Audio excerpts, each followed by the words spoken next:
বিসমিল্লাহিররহমানিররহিম। আমি নওরিন সুলতানা এখন আজকে অনলাইন ক্লাসটিতে অষ্টম শ্রেণীর সকল শিক্ষার্থীদের শেখবীর আব্দুল্লাহ মোল্লা স্কুল অ্যান্ড কলেজের পক্ষ হতে স্বাগত জানাচ্ছি। শিক্ষার্থীরা, তোমরা নিশ্চয়ই বুঝতে পেরেছো আমি তোমাদের জন্য গণিতের ক্লাস নিয়ে হাজির হয়েছি। তো চলো আমরা ক্লাসটি শুরু করি। শিক্ষার্থীবৃন্দ, আমি তোমাদের সঙ্গে পাটিগণিত অংশে অনুশীলনী 3 নিয়ে আলোচনা করেছিলাম। সেই অনুশীলনটি হতে আমি আজকে আরো কয়েকটি প্রবলেম তোমাদের জন্য উপস্থাপন করছি। তোমরা প্রত্যেকে তৈরি হয়ে যাও। খেয়াল করো শিক্ষার্থীবৃন্দ, আমি তোমাদের জন্য প্রথমে যে প্রবলেমটি উপস্থাপন করবো তা হচ্ছে তোমাদের পাঠ্য বইয়ের অনুশীলনী 3 এর 14 নং প্রশ্নটি। তোমরা একটু সবাই দেখো, তোমাদের প্রত্যেকের বইটি সামনে রাখো। কি বলা হয়েছে প্রশ্নটিতে? একটি আয়তাকার ক্ষেত্রের দৈর্ঘ্য 48 মিটার এবং প্রস্থ 32 মিটার 80 সেন্টিমিটার। ক্ষেত্রটির বাইরে চারদিকে 3 মিটার বিস্তৃত একটি রাস্তা আছে। রাস্তাটির ক্ষেত্রফল কত? তাহলে শিক্ষার্থীবৃন্দ, আমরা দেখতে পাচ্ছি যে একটা আয়তাকার ক্ষেত্রের দৈর্ঘ্য এবং প্রস্থ দেওয়া আছে এবং সেই ক্ষেত্রটির বাইরের চারদিকে একটি পরিমাপ দেওয়া আছে, যে একটি রাস্তার পরিমাপ দেওয়া আছে। সেই রাস্তাটির ক্ষেত্রফল কত হবে তা আমাদেরকে নির্ণয় করতে হবে। এই ধরনের প্রবলেম আমরা গত ক্লাসে করেছি, তবে এখানে তোমাদেরকে একটা জিনিস দেখার জন্য আমি তোমাদেরকে উপস্থাপন করছি। তোমরা প্রত্যেকে খেয়াল করো আমাদের 14 নম্বর প্রশ্নটি। স্টুডেন্টস, আমি সমাধানে চলে যাচ্ছি। প্রথমে আমাদেরকে কি দেওয়া আছে তা আমরা উল্লেখ করে নিচ্ছি। দেওয়া আছে আয়তাকার ক্ষেত্রের দৈর্ঘ্য। আমরা এইভাবে লিখতে পারছি, দেওয়া আছে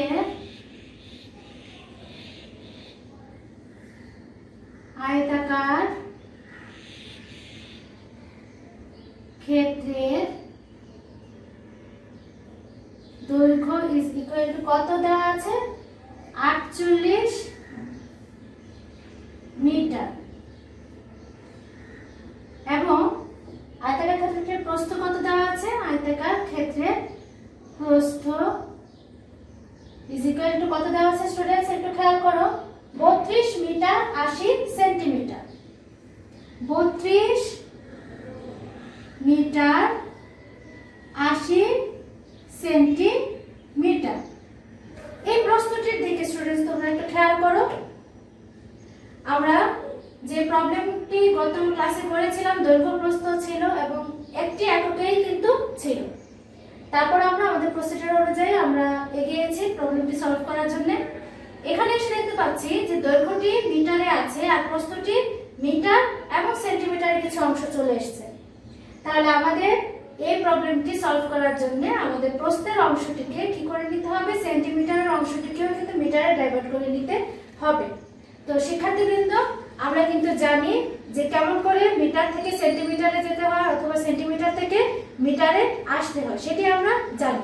তাহলে আমরা একটু খেয়াল করি যে যদি বলি 32 যোগ 80 ভাগ 100, এটি কি হয়ে যাচ্ছে?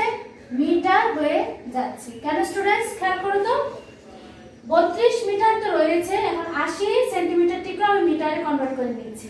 আমরা জানি কি 1 মিটার সমান 100 সেন্টিমিটার। তাহলে এই 80 সেন্টিমিটারকে যদি আমি 100 দ্বারা ভাগ করি, এই অংশটিও মিটারে পরিণত হবে। তাহলে এই 32 এর সঙ্গে এই অংশটিকে যদি আমরা যোগ করে দেই, টোটাল মিটারের অংশটি আমরা পেয়ে যাব, তাই তো স্টুডেন্টস? তাহলে আমরা এখান থেকে এই ক্যালকুলেশনটি করে নিতে পারি। তাহলে ইজ ইকুয়াল টু 32 যোগ এখানে 100 কে যদি আমি 80 কে যদি 100 দিয়ে ভাগ করি তাহলে কত হবে? 0.8 মিটার। তাহলে এটিকে যোগ করে দাও, 32.8 মিটার। Clear students? তাহলে খেয়াল করো আমরা কেমন করে আমাদের প্রস্থের অংশটিকে সম্পূর্ণটিকে আমরা কি করলাম? মিটারে কনভার্ট করে নিলাম। তাহলে আয়তাকার ক্ষেত্রের দৈর্ঘ্য 48 মিটার এবং প্রস্থ কত? 32.8 মিটার। তাহলে আমরা কি করে নিব? এই আয়তাকার ক্ষেত্রটির ক্ষেত্রফলটি আমরা বের করে নিব। তাহলে সবাই একটু খেয়াল করো। তাহলে সুতরাং আয়তাকার ক্ষেত্রের ক্ষেত্রফল ইকুয়াল টু কত 48 গুণন 32.8, এটিকে আমরা কি বলবো বর্গ মিটার। তাহলে আমরা যদি ক্যালকুলেশন করি 48 গুণন 32.8, তাহলে আমরা কত পাচ্ছি স্টুডেন্টস খেয়াল করো 48 গুণন 32.8 এ আমরা পাবো কত 1574, আমরা লিখে দিচ্ছি 1574.4 বর্গ মিটার। আমি আবারও বলছি 1574.4 বর্গ মিটার। এই অংশটি আমরা পেলাম। আয়তাকার ক্ষেত্রে ক্ষেত্রফলটি আমরা কত পেলাম 1574.4 বর্গ মিটার। আচ্ছা, এবার আমাদের আবার কি দেওয়া আছে আমরা একটু প্রশ্নটির দিকে খেয়াল করি। প্রশ্নটিতে বলা হয়েছে যেহেতু ক্ষেত্রটির বাইরে 3 মিটার বিস্তৃত রাস্তা আছে, কিন্তু এটি আমাদের আছে, তাহলে এই 3 মিটার রাস্তাটি যে আছে সেটা আমরা একটু উল্লেখ করে নেই যে ক্ষেত্রগুলো শিক্ষার্থীবৃন্দ আমরা এই চিত্রটিকে আমরা উপস্থাপন করে নিতে পারি। আমি এখানে তোমাদেরকে দেখাচ্ছি, এই তো আয়তাকার ক্ষেত্রটি, তাই না? এটি হচ্ছে আয়তাকার ক্ষেত্রটি, এটির দৈর্ঘ্য কত দেওয়া আছে 48 মিটার, তাহলে আমরা 48 মিটার দিচ্ছি, এবং প্রস্থ কত দেওয়া আছে 32 মিটার 80 সেন্টিমিটার, তাহলে 32 মিটার 80 সেন্টিমিটার এটি দেওয়া ছিল। এবার বলা হয়েছে কি এই ক্ষেত্রটির বাইরের দিকে আমাদের কি দেওয়া আছে, এই ক্ষেত্রটির বাইরের দিকে একটি রাস্তা রয়েছে। কত মিটার বিস্তৃত রাস্তা রয়েছে 3 মিটার, তাহলে এই অংশটুকু কত হবে 3 মিটার, যা কিনা আমাদের এই ক্ষেত্রটির চারদিকে কিন্তু একই পরিমাপের রাস্তাটি রয়েছে, তাই তো? তাহলে এই ক্ষেত্রটি এই রাস্তাটির ক্ষেত্র আমাদেরকে নির্ণয় করতে বলা হয়েছে। তাহলে আমরা কি করে নিলাম খেয়াল করো, প্রথমে আয়তাকার ক্ষেত্রের দৈর্ঘ্যটি প্রস্থটি এবং সেই দৈর্ঘ্য এবং প্রস্থটি আমরা এই যে ভিতরকার ক্ষেত্রটির ক্ষেত্রফলটি আমরা নির্ণয় করে নিলাম। Clear students?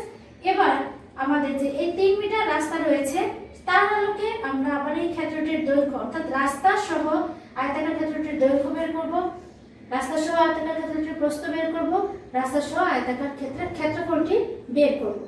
তাহলে আমরা একটু করি, দেখি কি হয়। আমি একটু মুছে নিয়ে, আচ্ছা আমি এখানেই দেখাচ্ছি, আমরা এভাবে বলতে পারি।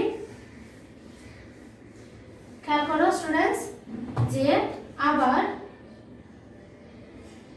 ক্ষেত্রটির আমাদের কি দেওয়া আছে, ক্ষেত্রটির বাইরে 3 মিটার বিস্তৃত রাস্তা আছে, আবার ক্ষেত্রটির বাহিরে 3 মিটার বিস্তৃত রাস্তা আছে। তাহলে সুতরাং আমরা বলতে পারি যে রাস্তা সহ আয়তাকার ক্ষেত্রের দৈর্ঘ্য এবং রাস্তা সহ আয়তাকার ক্ষেত্রের প্রস্থ এভাবে আমরা বের করে নিব। রাস্তা সহ আয়তাকার ক্ষেত্রের দৈর্ঘ্য ইকুয়াল টু কত ছিল আমাদের, আয়তাকার ক্ষেত্রের দৈর্ঘ্যটি ছিল 48, তাহলে আমরা সেই 48 এর সঙ্গে আরো কত যোগ দেব, দেখো স্টুডেন্টস এই তো দৈর্ঘ্য বরাবর 3 মিটার দুই পাশেই আছে, তাহলে আমরা 3 গুণন 2 এভাবে দিয়ে দিতে পারি, আর দৈর্ঘ্যটি দেওয়া আছে কিসে মিটার। তাহলে খেয়াল করো 48 যোগ 6 মিটার, তাহলে আমরা যদি যোগ করে দিই তাহলে আমরা এখান থেকে কত পাবো 54 মিটার। তাহলে 54 মিটার আমরা লিখে দিলাম, এবং রাস্তা সহ আয়তাকার ক্ষেত্রের প্রস্থ, তাহলে প্রস্থটি আমরা 32 মিটার 80 সেন্টিমিটার থেকে আমরা যখন মিটারে কনভার্ট করে নিলাম তখন আমরা 32.8 মিটার পেয়েছি। তাহলে সেই 32.8 মিটারের সঙ্গে যোগ হয়ে যাবে কি 3 গুণন 2 মিটার, যেহেতু এই প্রস্থ বরাবর কিন্তু 3 মিটার দুই পাশে আমাদের রয়েছে। আচ্ছা, আয়তাকার ক্ষেত্রে ক্ষেত্রফলটি যদি আমরা একটু এক কর্নারে লিখে রাখি আমাদের কাজে লাগবে পরবর্তী কাজের জন্য। তাহলে আমরা নেক্সট স্টেপে যাচ্ছি।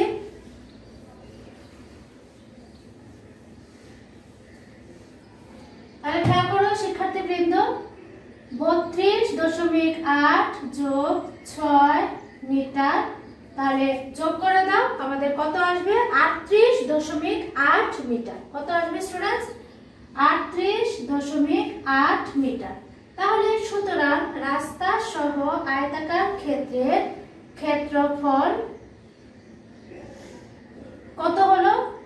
54 গুণন 38.8 বর্গ মিটার। তাহলে আমরা এভাবে লিখে দিচ্ছি এবং ক্যালকুলেট করো। 54 গুণন 38.8, 54 গুণন 38.8 বর্গ মিটার। তাহলে আমরা কত পেলাম?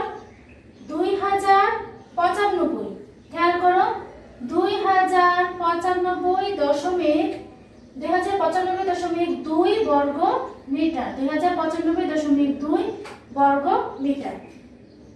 খেয়াল করো স্টুডেন্টস, আমাদের প্রশ্নে যে আয়তাকার ক্ষেত্রের দৈর্ঘ্য এবং প্রস্থ দেওয়া ছিল তার আলোকে আমরা যে ক্ষেত্রফলটি নির্ণয় করেছি সেটি শুধুমাত্র আয়তাকার ক্ষেত্রের ক্ষেত্রফলটি। আর এখন আমরা যে ক্ষেত্রফলটি নির্ণয় করেছি তা হচ্ছে এই ক্ষেত্রে আয়তাকার ক্ষেত্রের চারপাশে যে রাস্তাটি রয়েছে সেই রাস্তা সহ আয়তাকার ক্ষেত্রের ক্ষেত্রফলটি। তাহলে আমরা যদি এই ক্ষেত্রফল হতে আমাদের আগের যে ক্ষেত্রফলটি পেয়েছিলাম সেটাকে যদি আমরা বিয়োগ করে দেই তাহলে যে অংশটি থাকবে সেটাই মূলত রাস্তার ক্ষেত্রফল, যা কিনা আমাদের প্রশ্নে চাওয়া হয়েছে। Clear students? তাহলে আমরা লিখে দিতে পারি কি? সুতরাং রাস্তাটির ক্ষেত্রফল।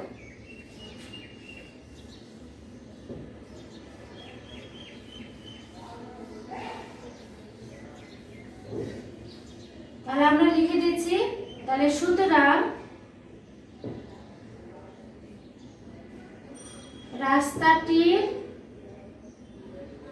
ক্ষেত্রফল ইজ ইকুয়াল টু, আমরা 2095.2 থেকে বিয়োগ করব 1574.4 এবং এটাকে আমরা কি লিখব? বর্গ মিটার। আচ্ছা, এবার আমরা ক্যালকুলেট করে দেই।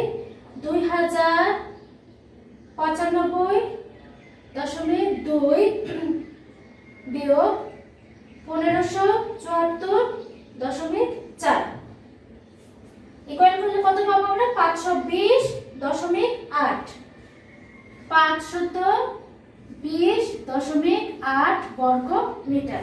তাহলে স্টুডেন্টস দেখো, আমাদের যে প্রশ্নটি বলা হয়েছিল একটি আয়তাকার ক্ষেত্রে দৈর্ঘ্য 48 মিটার এবং প্রস্থ 32 মিটার 80 সেন্টিমিটার হলে এবং ক্ষেত্রটির বাইরের চারদিকে 3 মিটার বিস্তৃত একটি রাস্তা থাকলে রাস্তাটির ক্ষেত্রফল কত তা নির্ণয় করতে বলা হয়েছে। আমরা কিন্তু তার আলোকে রাস্তাটির ক্ষেত্রফলটি বের করে নিয়েছি, অর্থাৎ 520.8 বর্গ মিটার আমরা পেয়েছি। তাহলে স্টুডেন্টস আমরা এর পরের অঙ্কে চলে যাচ্ছি।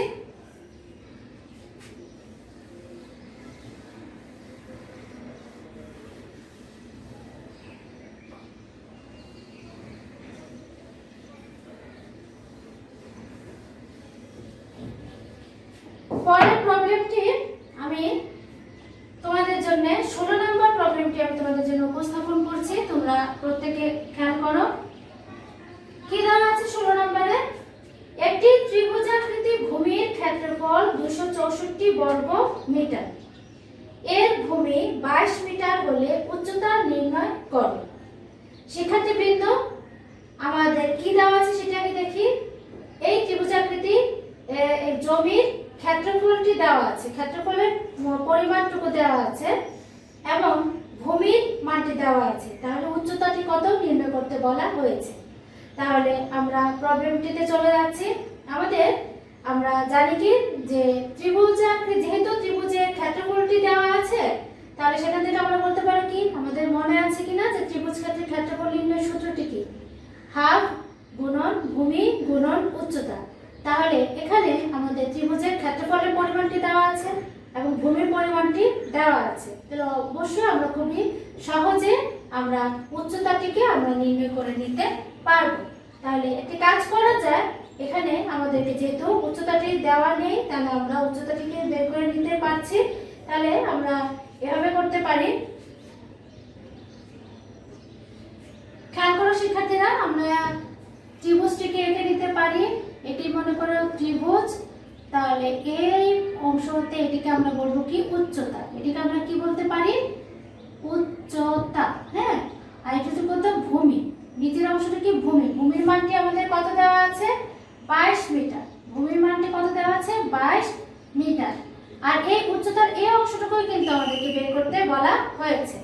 আর আমাদের এই ত্রিভুজের সম্পূর্ণ ক্ষেত্রফলটিও কিন্তু আমাদের দেওয়া আছে।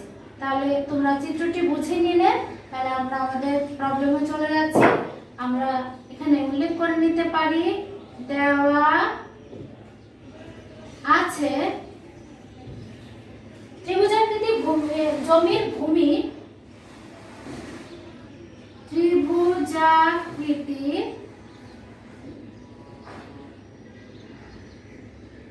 জমির ভূমি সমান কত? 22 মিটার। 22 মিটার। এবং ত্রিভুজাকৃতি জমির ক্ষেত্রফল, এবং ত্রিভুজাকৃতি জমির ক্ষেত্রফল কত দেওয়া আছে শিক্ষার্থীরা? 264 বর্গ মিটার। আচ্ছা, এবার আমরা তাহলে শিক্ষার্থীবৃন্দ আমরা ত্রিভুজ ক্ষেত্রের ক্ষেত্রফলটি আবার মনে করে নিচ্ছি। ত্রিভুজ ক্ষেত্রের ক্ষেত্রফল নির্ণয়ের সূত্র হচ্ছে হাফ গুণন ভূমি গুণন উচ্চতা। সেটি আমরা এখানে কাজে লাগাতে পারি। তাহলে আমরা লিখতে পারি কি এখানে? এখন ত্রিভুজাকৃতি জমির ক্ষেত্রফল is equal to হাফ গুণন ভূমি গুণন উচ্চতা। তাহলে আমরা মানগুলো বসিয়ে দিচ্ছি। ত্রিভুজাকৃতি জমির ক্ষেত্রফলের মানটি কত? 264 সমান এখানে বিভাগের এক অংশ গুণন ভূমির মানটি কত? 22। আর আমরা উচ্চতার মানটি জানি না, এটি নির্ণয় করতে চাচ্ছি। তাহলে 2 দিয়ে 22 কে ভাগ করে দাও, কত পাবে? 11 পাবে। তাহলে বা আমরা যদি উচ্চতার অংশটিকে এখানে নিয়ে আসি এবং 264 থাকছে লেফট সাইডে, যদি আমরা কি করি যে 11 কে যদি সাইড পরিবর্তন করে দেই, এটি গুণ আকারে ছিল, কি হয়ে যাবে? ভাগ হয়ে যাচ্ছে। তাহলে আমরা যদি ভাগ করি এটাতে কত পাবো? স্টুডেন্টস খেয়াল করো, 11 দিয়ে যদি 264 কে ভাগ করি, এখানে মানটি আসবে 24। 11 দিয়ে 264 কে ভাগ করলে আমাদের মানটি আসবে হলো 24। তাহলে সুতরাং উচ্চতা সমান কত? 24। তাহলে উচ্চতাটিকে আমরা মিটারেও নিয়ে নিতে পারি। তাহলে এটিকে মিটারে লিখে নিতে পারো। তাহলে সুতরাং ত্রিভুজাকৃতি আমাদেরকে তাই বের করতে বলা আছে, উচ্চতা নির্ণয় করো জমির উচ্চতা কত হলো? 24 মিটার। খেয়াল করো শিক্ষার্থীবৃন্দ, আমরা তাহলে এটাও নির্ণয় করে নিয়েছি। তাহলে তোমরা দেখলে কেমন করে আমরা আমাদের আয়তাকার ক্ষেত্র অথবা ত্রিভুজাকৃতির ক্ষেত্রে ক্ষেত্রফলগুলো আমরা কেমন করে সূত্রের সাহায্যে বা আমরা যে প্রসিডিউরগুলো জানি সেভাবে আমরা কেমন করে সমাধান করে নিয়েছি।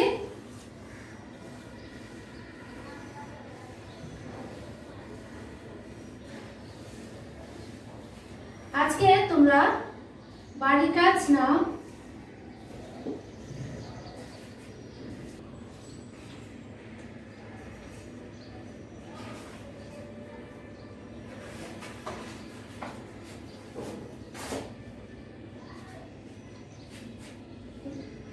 উদাহরণের 6 নং